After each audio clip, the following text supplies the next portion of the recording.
Jack Harlow stood at the viewport of the diplomatic vessel, watching the massive Galactic Council station grow larger against the starfield. His reflection showed a man with tired eyes and a fresh uniform. First contact with alien life had happened just 3 years ago. Now he led Earth's first official delegation.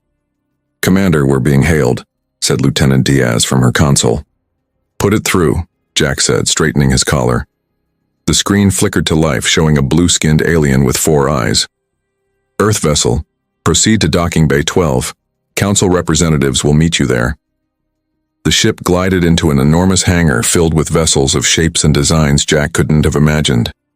Some looked like giant insects, others like liquid metal. Their small Earth ship seemed primitive by comparison. "Remember," Jack told his team of 5 as they prepared to disembark, "we're here to establish peaceful relations. Earth needs allies, not enemies." The airlock hissed open.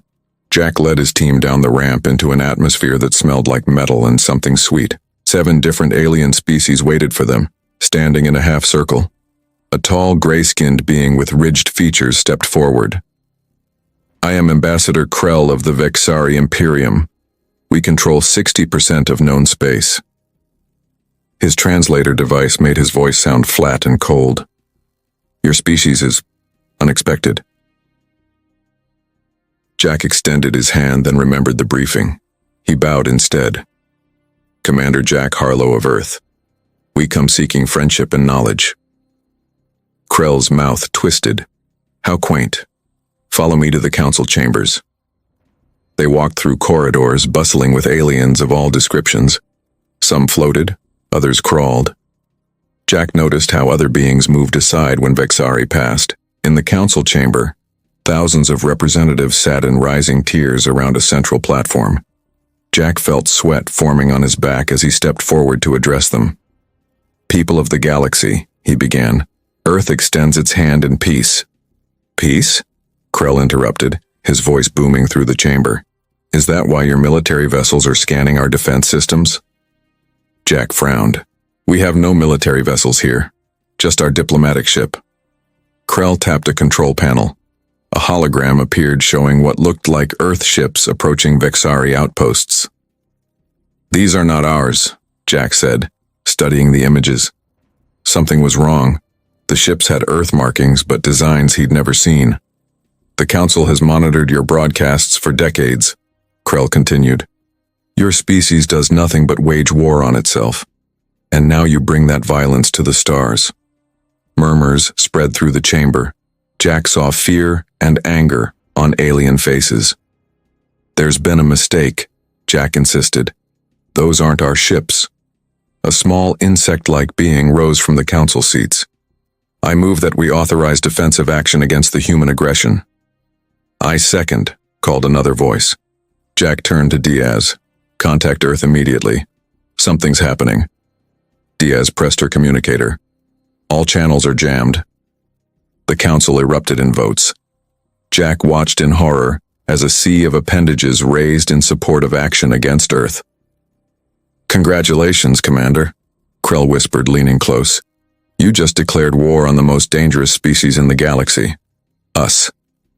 Through the viewport, Jack saw a massive fleet of Vexari warships detach from the station, engines flaring as they aligned toward Earth's coordinates. "We need to warn home," Jack said, backing toward the door. A guard blocked his path. "Take them to holding cells," Krell ordered. "The humans will witness our response to their aggression." Jack locked eyes with his team. They had minutes to escape, steal a ship, and warn Earth before the Vexari fleet jumped to light speed. The emergency broadcast blared across every screen on Earth. General Harris stood in the Pentagon war room, surrounded by screens showing the fragmented message from Commander Harlow. "They set us up." Jack's face flickered through static. "Vexari fleet incoming. 3 days at most. This is not a drill." The transmission cut out. Silence filled the room. "Get me Alan Reeves," General Harris ordered. "Now." Alan Reeves woke to pounding on his cabin door. The retired military strategist lived alone in the Montana wilderness, away from the world that had taken his family in the Third Gulf War. He opened the door to find 2 soldiers in full gear. "Mr. Reeves, you need to come with us. Earth is under attack." 6 hours later, Alan walked into the Pentagon war room. Maps and holographic displays showed the approaching Vexari fleet. 57 ships, each larger than anything humans had ever built. "They'll be here in 60 hours, General Harris said. "Our entire space defense consists of 12 orbital platforms and 30 fighters. We're outgunned 1,000 to 1. Alan studied the projections. "What do we know about their weapons?" "Energy-based. Their smallest ship could level New York in minutes." Alan rubbed his beard. "Then we don't fight fair. We fight like humans." Teams worked around the clock. Mining equipment was retrofitted into makeshift weapons. Civilian pilots trained on simulators. Underground bunkers filled with families. "The Vexari think we're primitive," Alan told the Joint Chiefs. "That's our advantage. We evolved on a death world. Our bodies can take radiation that kills other species. Our minds can imagine horrors they've never considered." A young lieutenant raised her hand. "Sir, what if we use the mining lasers from the lunar colony? They're not weapons, but they can cut through 20 feet of rock." Alan smiled for the first time in days. "That's exactly what I mean. They expect soldiers. We'll give them miners, farmers, and school teachers who've spent their lives adapting to survive." The Vexari fleet appeared on schedule, massive ships darkening the skies over major cities. Their message played on all frequencies. Surrender or be eradicated. Earth's response came from 1,000 points at once. Mining lasers from the moon cut through the hulls of 3 ships. Commercial satellites reprogrammed to crash into Vexari engines. Fishing boats launching depth charges modified to detect alien metal. In the command center, Alan watched the chaos unfold. They expected an army. They got humanity instead. The first wave of Vexari troops landed outside Chicago. They moved in perfect formation, energy weapons cutting through buildings.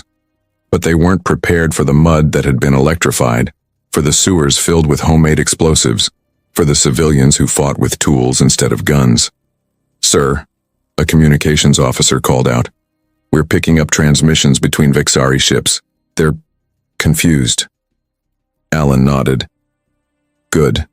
Confusion leads to mistakes." The main view screen showed a Vexari commander speaking to someone off-screen. The translation came through. "These humans are not fighting according to any known military doctrine. Request permission to deploy biological measures." Permission granted. Cleanse the planet. Alan's blood went cold. Alert all ground forces. Chemical protection protocols now. As the warning went out, radar picked up a small craft entering atmosphere at high speed, evading Vexari patrols. "Unidentified craft, identify yourself," the radio operator demanded. Through static and fire, a familiar voice replied, "This is Commander Jack Harlow in a stolen Vexari scout ship. I have critical intelligence, and I'm coming in hot." The radar showed 3 Vexari fighters in pursuit as Jack's ship streaked toward the Nevada desert, trailing smoke and debris. Jack Harlow sat in a metal chair, hands cuffed to the table. His stolen Vexari ship had crashed in the Nevada desert. Instead of a hero's welcome, he got armed guards and accusations. "Tell me again how you escaped," the interrogator said, "and why you know how to fly an alien ship." Jack's face showed cuts and burns. "I told you. We broke out during a guard change. I watched how they flew it. I'm a quick learner." The door opened. Alan Reeves walked in, flanked by 2 soldiers. "Leave us," Alan ordered. The interrogator hesitated, then left. Alan sat across from Jack. "You look like hell, Commander." "Feel worse," Jack said. "Why am I being treated like a traitor?" "Because half the military thinks you're compromised. The other half thinks you're lying." Alan unlocked Jack's cuffs. "I think you're our best chance at survival." Outside the window, green clouds swirled in the sky. The Vexari biological attack had begun an hour ago. "They're trying to poison our atmosphere," Jack said, rubbing his wrists. Alan nodded. "It's not working. Our scientists say human immune systems are stronger than they expected. We're getting sick but not dying." "The Vexari don't understand us," Jack said. "That's why they fear us." Alan led Jack through underground tunnels beneath the base. Wounded soldiers lined the walls. Doctors worked with limited supplies. "We've held them off for 2 days," Alan explained. But we're running out of tricks. They entered a secure room where Lieutenant Diaz from Jack's original mission waited with maps and equipment. "Sir," she saluted Jack. "I got back 3 days ago. Stole a smaller ship than yours." Jack hugged her. "Anyone else make it?" "Peterson and Chen are helping in Australia. The others didn't make it." Alan pointed to a map. "We've discovered something. During the Cold War, we built bunkers with experimental weapons, things too dangerous to use against other humans." "Where?" Jack asked. 2 miles from here, under a fake gas station." The bunker was cold and dusty. Lights flickered on as they entered, revealing rows of strange devices. Some looked like guns, others like backpacks or helmets. "Project Prometheus," Alan explained. "Weapons designed to fight something worse than humans." Jack picked up a small disc. "What does this do?" "It disrupts energy fields. Might work on their shields." Alarms blared from their communicators. On the small screen, they watched Vexari ships dropping more biological weapons. "They're getting desperate," Jack said. "The Council must be asking questions about their easy victory." "We need to take the fight to them," Diaz suggested. "Use their own tech against them." Alan nodded. "I've assembled a team. Best soldiers, engineers, and pilots we have left." Jack studied the alien technology they'd salvaged from his crash. "We can use this to get aboard their command ship." "That's suicide," Alan said. "No, it's strategy. They don't expect us to attack. They think we're hiding." The plan came together quickly. Jack would lead a small team to infiltrate the Vexari command ship using stolen identification codes. They would gather intelligence and, if possible, sabotage their weapon systems. As they prepared to leave, a scientist rushed in with new data. "Sir, we've analyzed the Vexari communications. They're not just attacking us. They're preparing for colonization." Jack frowned. "How long would that take to plan?" "Years. Maybe decades." The room went quiet as the implication sank in. "They knew about us before first contact," Jack said. "They've been planning this war all along." Alan's face hardened. "Go. Find out why." Jack's team boarded the repaired alien craft. As they rose into the burning sky, they saw the massive Vexari command ship hovering over what used to be Denver. "Vexari Control? This is Scout Ship 347 returning with human specimens," Jack said in the alien language he'd learned during his captivity. The response came immediately. "Proceed to Docking Bay 9. The ship glided into the massive alien vessel. Jack and his team, disguised in modified Vexari armor, stepped onto the enemy ship. What they found inside made their blood run cold. Not just weapons and soldiers, but maps of Earth from centuries ago. Human DNA sequences, breeding programs. "They haven't been planning this war for decades," Jack whispered. "They've been planning it for thousands of years." Jack and his team moved through the Vexari command ship, their stolen armor hiding their human features. The corridors were filled with alien technology that hummed with power. Every few minutes, they passed Vexari soldiers who barely glanced at them. "The command center should be 2 levels up," Diaz whispered through their secure comm link. Jack nodded inside his helmet. "First, we need to access their communication array. If we can send proof of their deception to the Galactic Council, we might get help." They found a data terminal in an empty side room. Jack connected the device they'd built from his stolen ship parts. It began downloading Vexari transmissions. "Look at this," said Rodriguez, the team's tech expert. "They've been talking to at least 3 other species about Earth. Some of them don't agree with the attack." Jack studied the alien text. "The Novan Collective and the Meridian Alliance, both powerful enough to challenge the Vexari." "Can we contact them?" Diaz asked. "Better. We can show them what the Vexari are hiding." Back on Earth, Alan Reeves coordinated the global resistance from the underground command center. The screens showed Vexari forces pushing into major cities across the world. "Sir, we've lost contact with the European defense grid," a young officer reported. Alan studied the battle map. "Redirect the Australian forces to support them. And what's the status of Operation Thunderstrike? Ready on your command." Alan took a deep breath. "Do it." Across the globe, hidden weapons activated simultaneously. mining lasers from lunar colonies, experimental sonic disruptors, retrofitted nuclear submarines launching from under the ice caps, all targeting Vexari supply ships rather than their warships. They can't fight if they can't eat, Alan had told his commanders. In space, the Vexari fleet commander received alarming reports. Supreme Leader, the humans have destroyed 60% of our supply chain, and we've received a message from the Novan Collective questioning our actions. The Supreme Leader's four eyes narrowed. How did the Novans learn of our operation? Unknown, sir. But there's more. The biological weapons are failing. Human immune systems are adapting faster than our models predicted. Deploy the Sunbreaker. End this now. On the command ship, Jack's team had made it to the central data core. What they found confirmed their worst fears. Detailed studies of human genetics going back thousands of years. Breeding programs. Experiments. They've been watching us evolve, Jack said, downloading the files. But why? A door slid open behind them. Jack spun around, weapon raised, but stopped when he saw the alien who entered. Not Vexari, but a small, blue-skinned being with large eyes. I am Zell, observer from the Novan Collective, the alien said. I received your transmission. The Vexari have violated galactic law. Will you help us? Jack asked. Several species are already sending ships. The Vexari claimed you attacked first, but your evidence proves otherwise. Alarms blared throughout the ship. Red lights flashed in the corridors. What's happening? Diaz asked.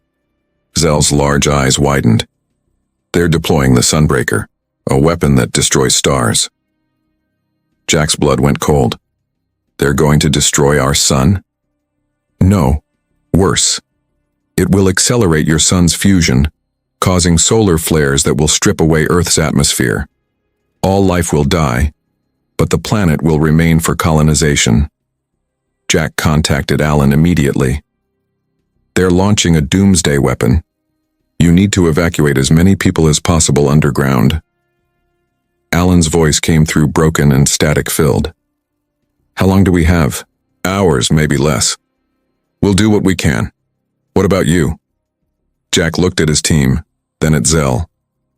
We're going to stop it.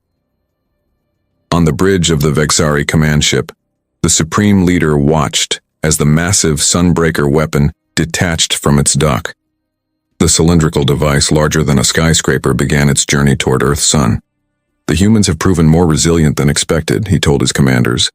But soon they will understand the price of defying the most dangerous species in the galaxy. What he didn't know was that Jack's team was already moving through the ship toward the Sunbreaker launch controls, carrying weapons from Earth's hidden arsenal. The Sunbreaker moved through space toward Earth's sun, its metal surface reflecting starlight.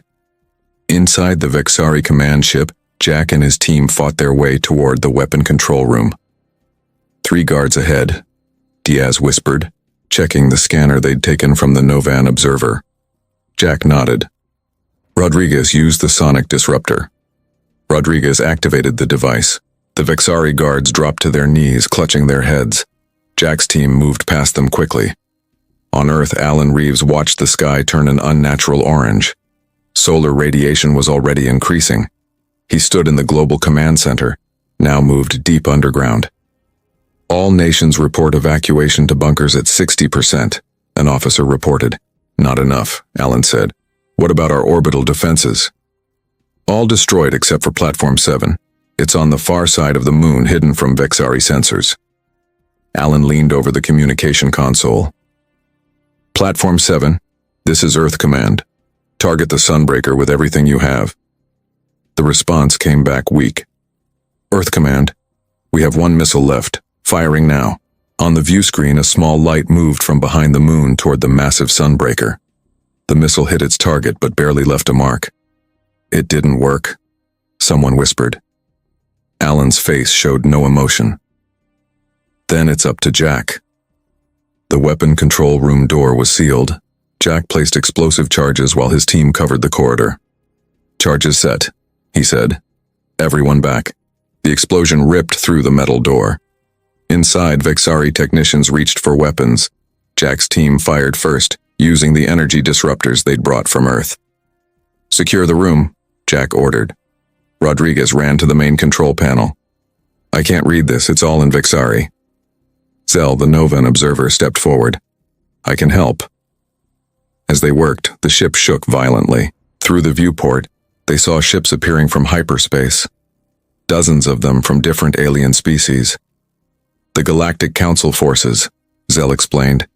They've come to stop the Vexari. The door behind them slid open. The supreme leader of the Vexari stood there, flanked by elite guards. Too late, humans, he said. The Sunbreaker cannot be stopped once activated. Jack raised his weapon. Why? Why attack us? We never threatened you. The supreme leader laughed. Because of what you are, what you were made to be. What does that mean? Humans were not a natural evolution. You were engineered, millions of years ago by the ancients, created as weapons in a war long forgotten. Jack lowered his weapon slightly. That's impossible.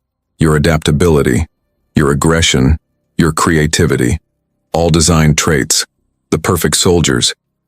When the ancients vanished, they left you to develop on your own. We've watched you for millennia, waiting for the day you would reach the stars. Rodriguez called from the control panel. Jack, I can't stop the Sunbreaker, but I can change its target. The Supreme Leader's eyes widened. You wouldn't dare. Jack understood immediately. Do it. Redirect it to the Vixari homeworld. That would make you the monster they claim you are, the Supreme Leader said. Jack shook his head. No. We'll evacuate your planet first. We're not like you. The Supreme Leader lunged forward, energy blade extending from his armor. Jack fired, but the Vexari was too fast. The blade pierced Jack's chest. I'd die, but so does your world, the Supreme Leader hissed. Jack grabbed the Vexari's arm, holding him close. No, just yours. With his last strength, he pressed the detonator in his hand. The explosives they'd planted throughout the ship began to detonate. Jack looked at Diaz. Get everyone out, take the escape pods. Not without you, she said. I have to make sure the Sunbreaker changes course. Go. As his team escaped, Jack dragged himself to the control panel. With failing strength, he entered the final commands Exel had shown him. The Sunbreaker slowly changed direction, away from Earth's sun. 6 months later, Alan Reeves stood before the new Galactic Council. Representatives from 100 species watched as he spoke. Earth thanks the Council for its assistance. The Vexari threat has been contained, and their leadership has been replaced with those who seek peace. The Council leader, a Novan, nodded. And what of Commander Harlow?